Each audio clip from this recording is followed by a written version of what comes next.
Saudara-saudari sekalian yang terkasih dan dikasihi oleh Tuhan, tidak ada seorang pun yang tidak suka pesta.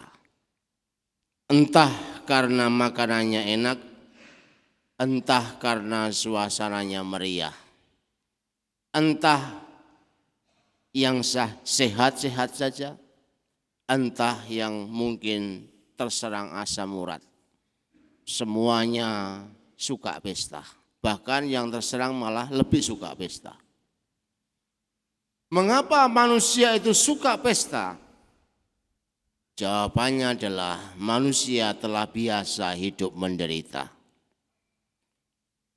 Dilihat dalam dunia atau kelompok atau lingkungan yang biasanya menderita, di situ pula orang suka pesta. Orang jenuh hidup menderita dan kemudian merindukan hidup bahagia. Maka pesta adalah solusinya. Maka jangan heran pula semua agama, seluruh kitab suci berisi tentang janji hidup bahagia. Dan kemudian kerajaan Allah itu seringkali digambarkan dengan perjamuan pesta bersama Tuhan. Oleh karena itu mari kita mencoba merenungkan arti ini dalam hidup kita. Yang pertama, semua orang diundang datang pesta. Untuk siapakah Tuhan menyediakan pesta? Pesta Tuhan untuk semua orang tanpa kecuali. Semua diundang sampai tiada yang tersisa. Memang harus kita akui, undangan pertama-tama untuk bangsa Israel. Lewat bangsa inilah kita mengenal Allah Yahweh, Allah hadir dan berkarya. Namun bangsa Israel, umat pilihan Allah, ternyata menolak dan membunuh utusan Allah. Kita sekarang adalah Israel baru. Umat yang dipilih Allah untuk menikmati pesta. Kita diundang dari jalanan buruk, jalan kafir, jalan dosa, jalan dari keyakinan yang tidak jelas. Tuhan tidak peduli siapakah kita itu dengan latar belakang macam-macam. Itulah rahmat yang tidak akan kembali dengan sia-sia. Meski ditolak, rahmat itu tetap terus mengalir sampai kepada kita. Namun hanya bangga karena kita punya kartu undangan ternyata tidak cukup. Kartu undangan tanpa sumbangan itu juga sia-sia. Maka nanti kalau Anda diberi kartu itu, amplop itu, tanpa diberi isinya juga tidak berguna. Tidak cukup kita berkata ya waktu dibaptis. Tidak cukup hanya menulis nama permandian sebagai tanda putra-putri Abraham dan Israel baru. Tidak cukup sekadar berulang kali menyebut Tuhan dalam doa. Pakaian kita mesti pantas. Artinya pola hidup dan tingkah laku lama diganti dengan kehendak Allah saja. Perhitungan manusiawi diganti dengan perhitungan ilahi. Otak manusiawi kita leburkan dengan pemikiran Allah sendiri. Maka kita diundang pesta, sekaligus kita juga bertanggung jawab karenanya. Kita berpartisipasi di dalamnya. Di satu sisi kita bahagia karena kita diperhatikan oleh Allah. Di sisi lain kita tidak hanya diam saja terhadap kemauan dan kehendak Allah itu. Kemudian yang kedua, pesta Tuhan juga berarti perjamuan salib Tuhan.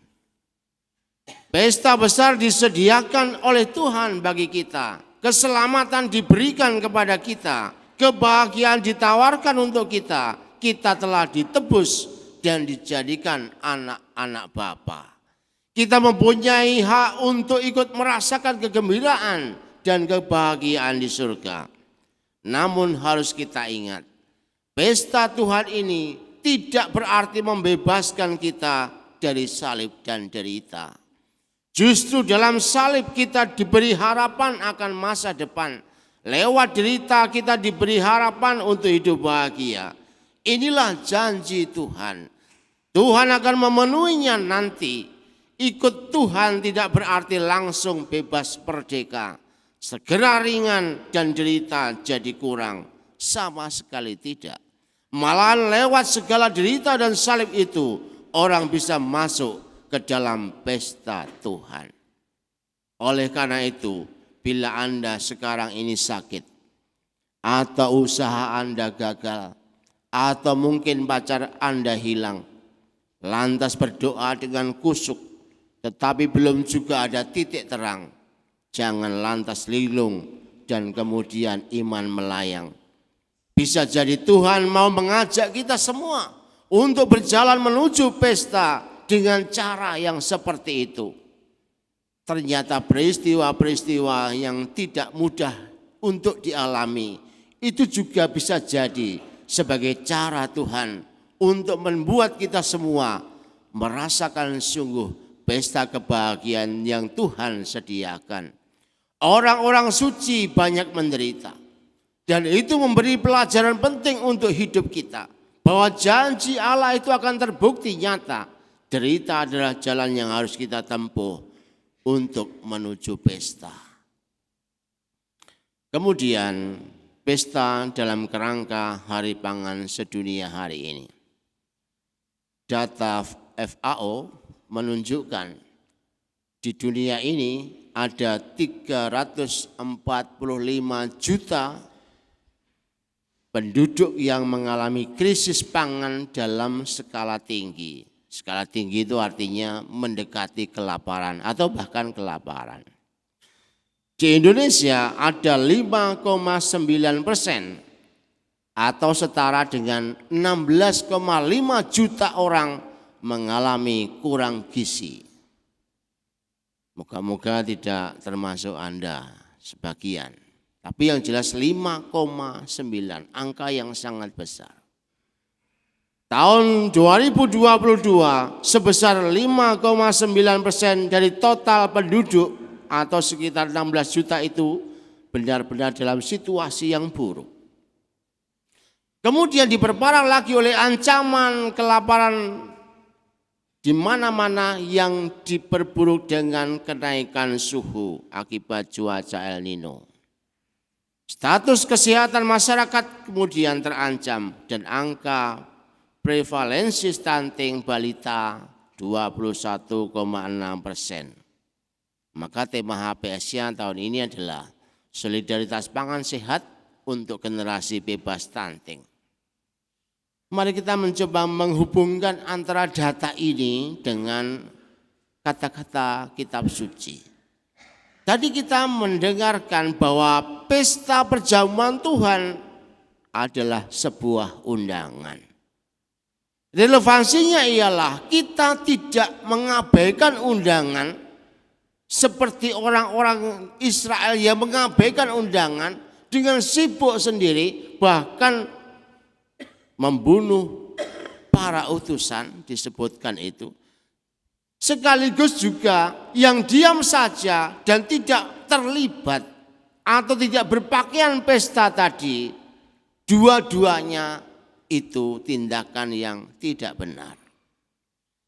Kalau demikian, apa yang perlu dalam keterlibatan ini?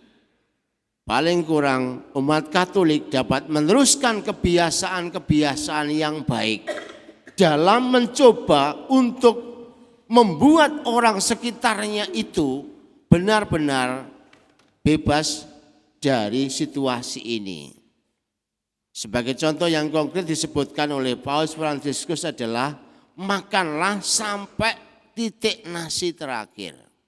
Dikatakan oleh dia, membuang makanan sama dengan mencuri dari meja mereka yang miskin dan kelaparan. Oleh karena itu, kalau Anda mengirim makanan ke pastoran, tanyalah kepada bagian tukang masak, supaya mereka enggak masak kalau ada makanan dari Anda. Seringkali terjadi Anda itu membuat dosa para pastor. Benar itu. Makanan bertumpuk mau dilempar kemana? Semua sapam sudah kenyang semua, tapi juga masih ada tumpukan di situ. Dimakan juga stres, enggak dimakan stres. Melihat meja itu langsung stres tuh, apalagi kalau hari Minggu itu sudah. Kotaknya banyak sekali, ini mau dibawa lagi kemana kotak ini. Jadi mohon itu diperhatikan, apalagi mendengar kata-kata ini. Membuang makanan sama dengan mencuri dari meja orang miskin. Wah, romo-romomu itu pencuri semua jadinya. Gara-gara dikirimi oleh umatnya itu. Kadang-kadang itu saya sedih. Sudah begitu anggarannya besar lagi ya. Itu sungguh menyedihkan dalam hidup kita. Tetapi ini menjadi catatan penting untuk kita lihat supaya kita semua dari awal itu sudah begitu. Kemudian bagaimana lanjutannya? Di lingkungan adakan aksi untuk mencegah anak-anak stunting. Minimal makanannya menjadi sehat, diberitakan begitu ya. Memang nanti itu ada di sana itu ada pameran. Seperti di sini kan ada ini kan. Buah-buah, sayur-sayur ini bukan pameran itu ya. Tapi ini supaya yang ke gereja lihat, wah itu makanan sehat, anak-anak kecil boleh ambil menurut saya ya. Tapi orang kota biasanya nggak mau ngambil, gengsi kalau mau ngambil di apa ini persembahan. Rasanya sudah nggak enak, sudah dimek-mek banyak orang gitu ya. Tapi maksudnya di sini jelas, lihatlah ini dan mari kita hidup sehat. Menurut penelitian juga ternyata yang stunting tidak hanya orang-orang yang kurang gizi. Banyak anaknya yang kaya pun itu stunting. Kenapa? Makanannya enggak sehat. Enggak mau makan sayur, enggak mau makan nasi yang bagus dan seterusnya. Mungkin ya itu mie aja gitu kan. Mie terus, ciki-ciki dan seterusnya itu. Akhirnya ya repot. Kemudian kalau Anda melihat ibu-ibu hamil, segera dekati dan katakan inilah makanan yang harus sehat. Karena memang proses ini menjadi risiko yang besar. Kemudian kalau kita ingin agar stunting itu hilang, maka mulailah dari diri kita dengan makanan yang sehat. Kemudian di lingkungan Anda selalu omongkan tentang makanan sehat itu. Tetapi lebih daripada itu adalah bahwa kita semua harus mulai agar banyak orang kemudian mengalami bebas dari kelaparan.